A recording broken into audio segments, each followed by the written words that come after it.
আল্লাহ পাক বলেন, যাকে ইচ্ছা আমি ক্ষমতা দেই, যাকে ইচ্ছা ক্ষমতা থেকে নামিয়ে দেই। এতটুকু বলার পরে বলছো, হুজুর দাঁড়ান, যা বললেন এটা ঠিক আছে, হ্যাঁ এটাই তো কোরআনের অর্থ। হাসিনাকে আল্লাহ ক্ষমতায় বসিয়ে রেখেছে, এটা আল্লাহ রেখেছে, আপনারা ঝামেলা করেন কেন?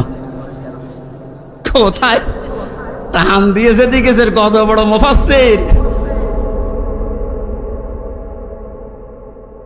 অথচ সূরা আলে ইমরানের 178 নম্বর আয়াতটা গত কয়েকদিন আগে আমি তাফসীর সব পড়তে গিয়ে দেখি ওই ওসির কথার পুরা উল্টা। আল্লাহ বলেন, কাফের জালেম এদেরকে আমি ক্ষমতার চেয়ারে বসিয়ে রাখি যেন ওদের পাপের মার তা পরিপূর্ণ হয়ে যায়।